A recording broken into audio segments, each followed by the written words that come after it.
Hello everyone, Busy Gamer Dad back again for our third session gameplay series here on the Busy Gamer Dad channel, showing you guys Armored Core 6 Fires of Rubicon. I am going to make this probably a long play, but a periodic one where I load videos up every Sunday or something like that on the channel. Or maybe I'll make this another week running to see if you guys like it, see if you guys want more of it.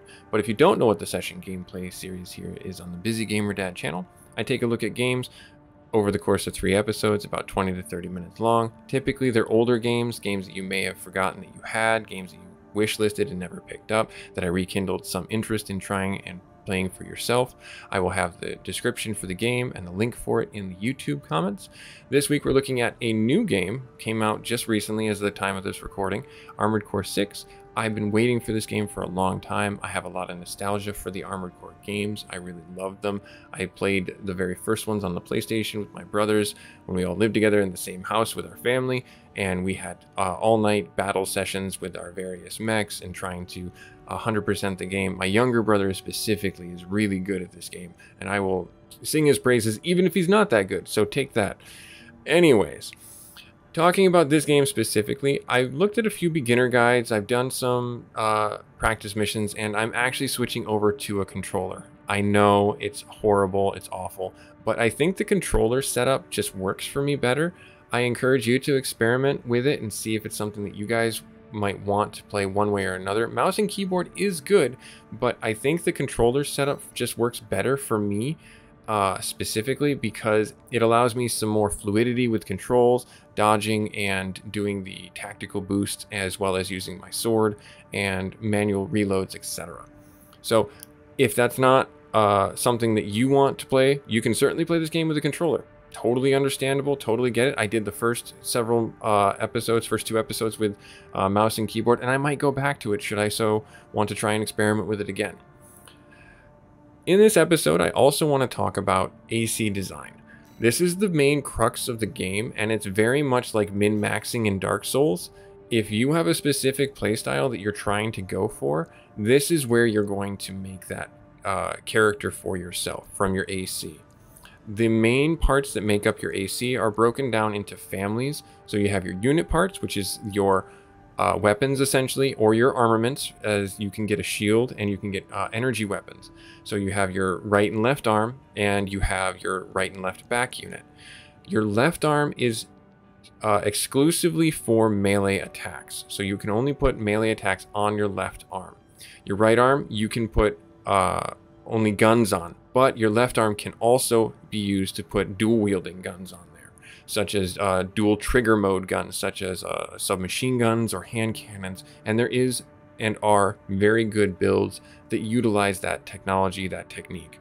Then your left and right back weapons, you can have a shield on them, you can have your missile launchers on them, you can get some energy weapons on them.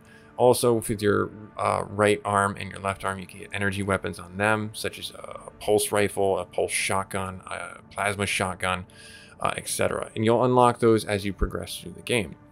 Your frame is your body. Essentially, it's broken down into 4 parts. You have your head, your core, your arms, and your legs. The idea behind this is customization. You can build your mech to be a quasi mix and match of any company's parts that you so choose. You do want to make sure and keep specific notice of the current load and current EN load down in the bottom right-hand corner. All that basically breaks down to is how much your mech can handle, how much your arms can handle, how much your energy can handle. The gray arrow is the marker on do not exceed. So as you change out your energy for your generator, we'll get into that in a moment, your gray arrow is going to move up or down depending on how much capacity that generator has. Likewise with your arms, if your arms can hold heavier guns, that arrow is going to move up. But if it's a lighter set of arms, that arrow is going to move down. Your current load is your overall weight of everything together. So your legs are what bear the brunt of that. So you'll notice that our total load limit, and our total load are one and the same that you want to pay attention to, where your total load limit 5,200 or 1,200 is, 51,200 is the max load our guy can handle. Currently, we're well below that, so we can move around freely. We can add weapons and have not a care in the world. Unless we start putting 2 bazookas on here, then we might have to consider our arm strength as well as our current load. The idea behind me explaining these 2 families of parts is the beginner's guide of the beginner's guide. There's other more in-depth guides out there from various other people, and I encourage you to go watch them so you have some deeper understanding of what to do. But the gist of what I'm going to tell you right now is for any of these parts on the list, you will want to just maybe target a specific company, a specific manufacturer of parts. So in this case, the default ones start out as the RAD group. There are other companies out there that make other different parts. There's the Farlong Dynamics that make various parts. There's the Balls part. There's, where's our weapons? We have to go up here for them. The Balam group makes various kinetic weapons. The Tagawa Harmonics group makes missile launchers. You want to, if you want to just grab a set and go, look at the manufacturer and you can go you can do no wrong essentially if you were to just buy a specific whole set of parts from your frame from a specific manufacturer, and they will all look the same and they will all function in a specific manner. So if you're looking for a heavy mech, you can look for a manufacturer that makes a heavy mech set, a family, a group of parts, and buy all those, and you'll have a heavy mech. You won't have to worry about min-maxing and mixing matching parts or anything like that. Now, going back to the final group, and the reason why I didn't jump into them before this time was because this is kind of I feel the biggest and most important utility of your mech, your AC. If you're not going to pay attention to anything other than this, I think that's a good idea. Other people will say your frame is the big thing, your units, your weaponry is the main thing. Honestly, I think that your inner parts are a huge part of how your gameplay is going to work out. So your booster is your boost, quite literally how your boost functions in the game. How fast you go, how slow you go, your ability to boost. Your FCS is your ability to lock on targets and to relock on targets. And then your generator is how much you can boost, how fast you can boost, and how long it takes you to recover from depleting everything. That's your EN value. The big problem with these 3 is sometimes it can get very confusing and you can get very lost in the minutia of what makes a good one and what makes a bad one. Again, circle back to the family of parts, the manufacturer of parts, and if there's a group out there that you like, go with them and you will not be disappointed, I'm sure. Now that's just my 2 cents on the whole thing. That's my 5-minute rant on it. Let me know if you want to share any different opinions, and I'll be glad to talk with you about it. The last thing I want to show you guys is the AC data. You can actually download different AC frames that you have saved, or you can get them and I believe load them in here. And I think that's a really good idea for you to just use someone else's ideas and customize them for yourself.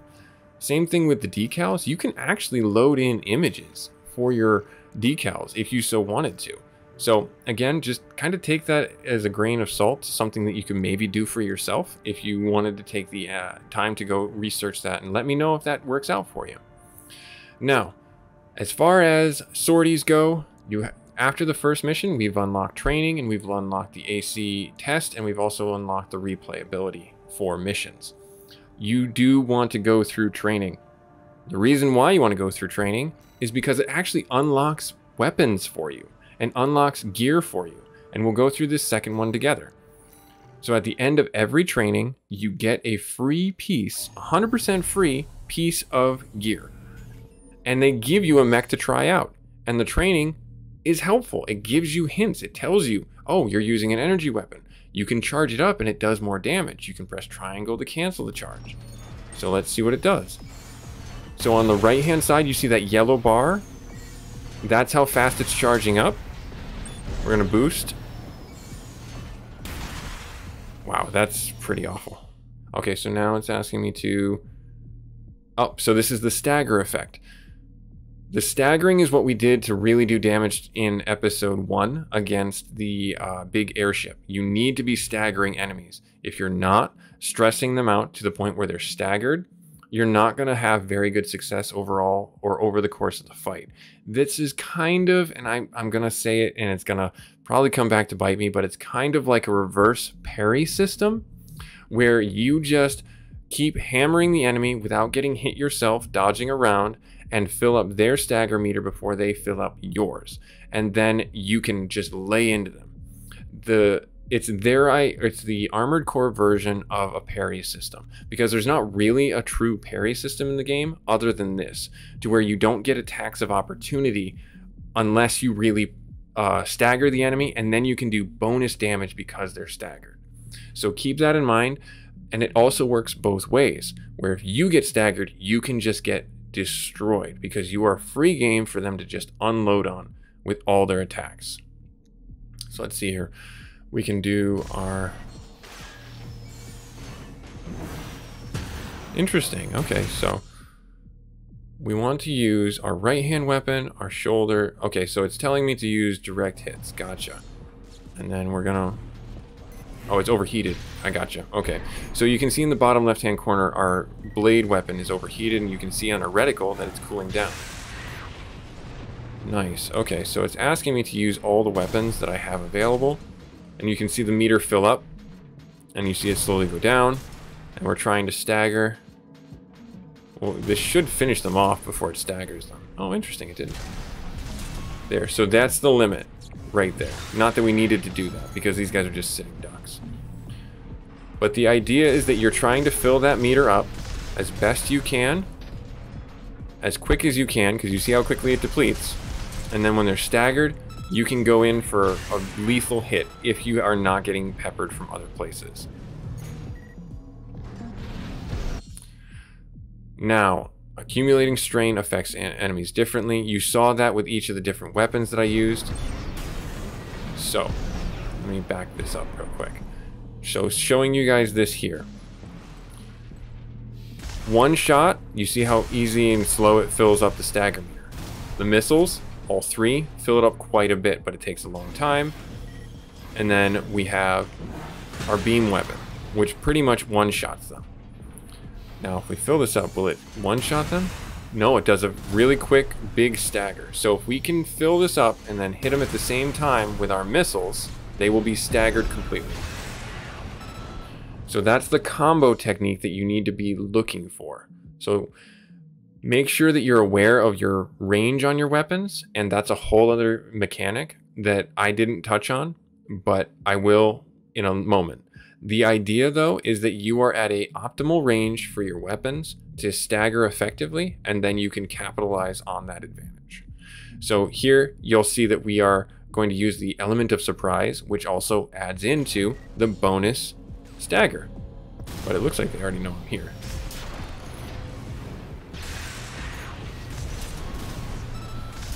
So he's staggered, didn't know I was here, didn't know I was here, didn't know I was here. All of them are... So also, stunning them, staggering them is a good way to mitigate damage. You don't have to go in for the hit if you can't get one. Now this last ability is one that I'm not super familiar with, and I don't necessarily condone it for newer players like myself because it takes a while of getting used to. The shield. The shield takes up a slot on your left shoulder. So if you're not comfortable with using a shield, it's not a good idea because it's just one more button that you have to remember. The idea behind the shield is it helps reduce the amount of incoming damage and the strain to your mech. It is not a block, 100% block. You will still take damage. So keep that in mind, that when you play this, it's still giving you some damage. Let's see if they fire again. There it comes in. And you'll see that I'm still taking damage. It does not completely stop all damage coming in. No matter how much I might like it to. Now, this is the last part about the shield. The shield output, it maximizes after 1 to 2 seconds after deployment. So the initial guard window is what they're talking about here, and it will help reduce the amount of damage coming in. But again, it's really hard to time. So I didn't get it there. Let's see if I can get it here. There, got it there. So that time is what it's telling me about right there. Let's see, can I get around behind you? There it is. Okay, cool. So that initial timing is kind of like a parry, but it's a block more than anything else. Now, the last thing that you saw me doing was a mad dash called the Assault Boost. When you use the Assault Boost, the way it's intended is it's a gap closer and you take reduced damage while inflicting extra damage on the enemy. The problem is you have to manage it based on the meter on the bottom of the screen. If you're not careful with it, you will run out of energy and Assault Boost right in front of a barrel of a gun.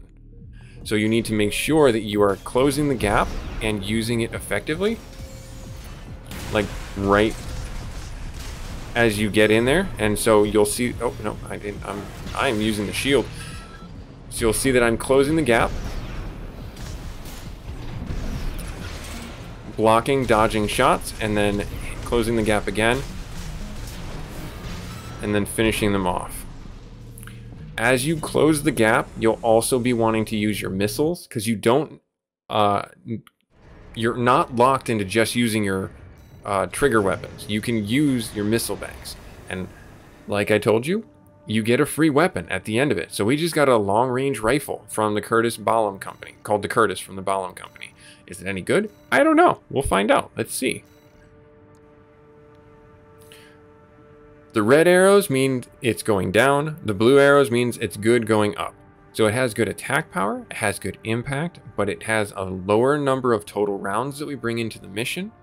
It increases our weight. That's fine. It doesn't, because it doesn't put us overweight on our current load, and it doesn't hurt our EN and put us over current load on the EN. If you press the triangle button, you get a whole number, we'll say tornado right in front of your face. This is all the minutia that I love as a nerd about numbers and engineering and things like that. It gives you your rate of fire, all the stuff that you could lose yourself with min-maxing should you so choose. The only thing that I want you to take away from this is looking at your ideal range. Like I mentioned before, your ideal range is a very critical number that is quite often overlooked. It is different than your effective range. You'll see that the ideal range is 190 meters. The effective range is 337 meters. Stick to the ideal range number alone. It will help you. It's helped me because there is a lot of, we'll say, tribal knowledge around the armor types of various enemies that you will face off against, where they have certain armor that reduces the effect of certain weapons at certain ranges. And I have found, not as necessarily a golden rule, we'll call it the silver rule, that the ideal range works the best to manage your engagements for that specific weapon that you have. So keep that in mind for whenever you're looking at things. If you want to be a close-in and scrappy mech, that's fine. Go for a closer ideal range. If you want to be a farther away mech, or I keep saying mech, but it's AC, then you want to keep using the further away weapons for your AC. As long as your frame can support it, go for it. Have fun with it. I think I'm going to actually switch out to this new one that we just got for free and see how it works in our next mission. I am going to go into our sorties, and I'm going to go to missions, and let's see what we can do here. This may end horribly. Got a job for you, 621. This is an open call from the Balaam Group, one of the corporate forces occupying Rubicon. Attention all independent mercenaries! This request comes from our affiliate, Dafeng. The Rubicon Liberation Front has deployed Baus artillery throughout the contaminated city. The city itself has no strategic value. We We cannot allow them to hinder expansion of the Coral Survey. Hmm. Show us your ambition. Destroy the Liberation Front's artillery. Bonus pay will be awarded for destroying their MTs. We want the enemy weakened. Corporate American greed. Consider it an Well, opportunity corporate to futuristic prove greed. yourself. Impress us, mercenaries! So, this goes back to what I was talking about before, where you could back certain companies. It doesn't seem, like I said, to be the case at this point in the story for me. Who does this job? As long as it gets done. Yep. Perfectly okay with me.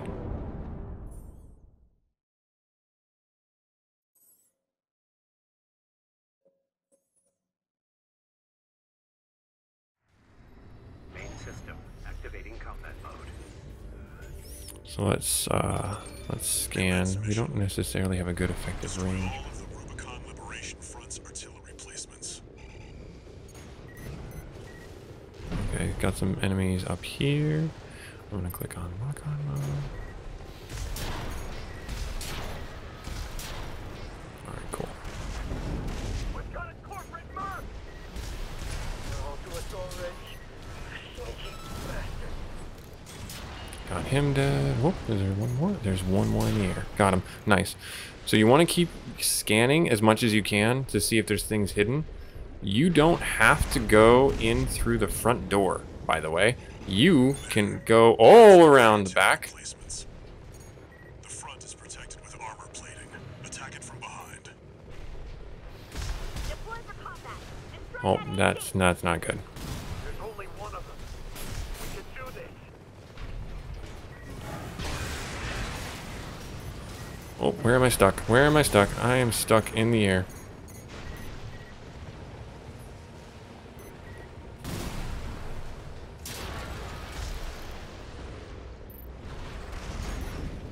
Is there another one? Oh, there is another one. He's got the high ground. I keep on boosting right into the wall. I'm gonna go around here.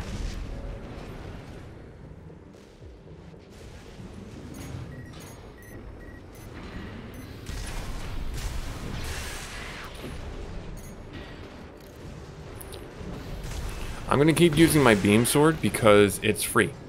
Well, free enough.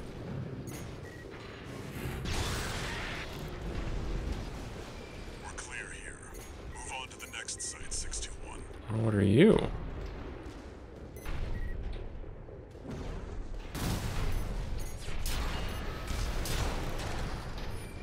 So, a little bonus extra money. There, that corporate dog. Don't give him another inch. We have to Oh, gotta move around here. Not a fan.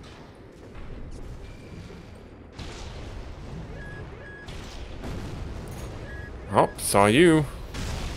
That is the importance of scanning.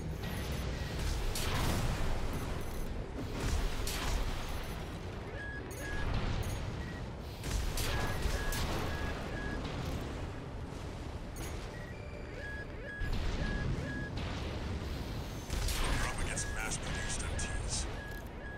Eliminate them as necessary. enemy attack! They're after the artillery! Fight back!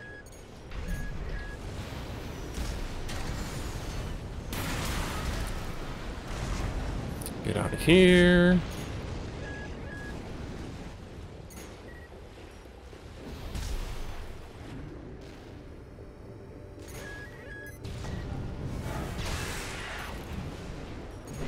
I am definitely using the terrain to my advantage here. I'm going to shoot you because you're shooting me. I'm going to shoot you with some... Oh, I hit that tower. So that's the other thing. There's destructible terrain. Learning what's destructible and what's not will get you killed and save your life.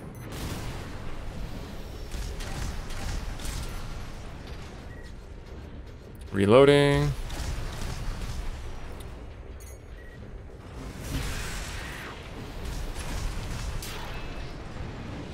So this is a highly mobile game, if you couldn't tell.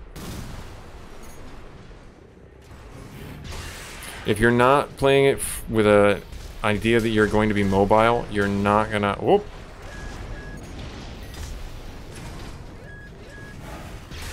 You're not gonna have a good time. Ooh, time to go. Oh, what hit me? I need to heal. Oh no, I'm stuck.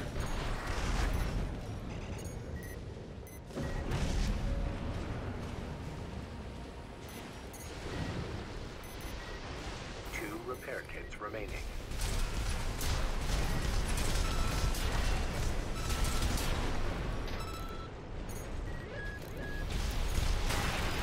Ouch, that hurt.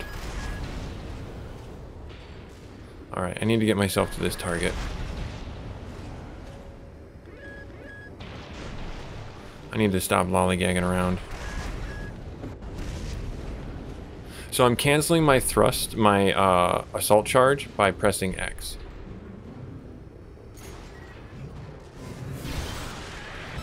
Alright, so we got that dead. Head to the final site. Keep up the good Alright, we're gonna go across.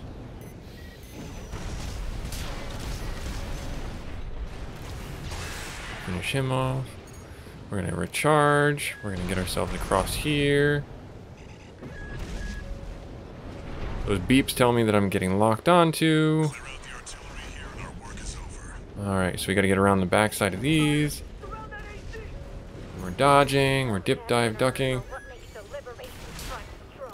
Nice. We'll get ourselves over here, get behind them. Guess why?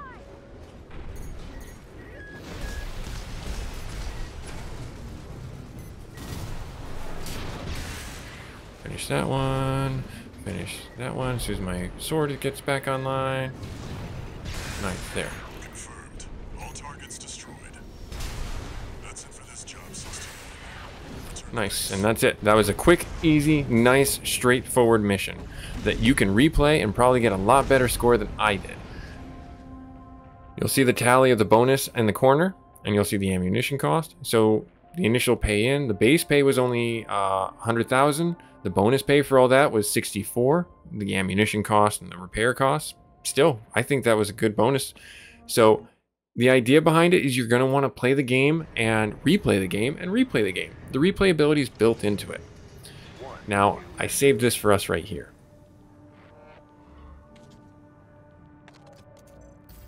Registration number RB23. Call sign, Raven. Your records have been updated. You have also been granted access to participate in the log hunt program. Log hunts are major. Request that you submit combat logs after destroying designated craft. Mm-hmm. Allmind will reward you with parts based on the number of submissions you provide. So the log hunts are basically, if you played any of the previous ones, a specific way to get bonus parts that are hidden in a mission, but you got to fight enemies to get them. Discover and destroy targets with the log hunt icon, and you will get certain rewards from that. That is also why you are encouraged to go back through the missions and replay them. They will also have a designation right on them telling you if you missed a log hunt item, and you can go back and get them. That's not going to be in every mission. It's going to be in only some of them. And those can be used to create or to get specific rewards. And I encourage you to play the game to find out more about it. We're going to go on this journey to find out more about that together. Because again, I'm a beginner playing this game. I'm trying to talk about what I know and what I believe to be right. If you think that you know more and you want to share that information, please reach out on the comments and let me know. And I'll bring it into videos. I'll bring it up. I'll research it, make sure that it's fact, and let other people know. That's the best way to play these types of games, is through camaraderie and through fun and through growing together. I hope you like this video. If you do, please do hit that like button. If you feel so inclined, also hit that subscribe button to see more of these videos and more of the other content that I create. Thanks so much either way for stopping by, and we'll catch you in the next one. Later.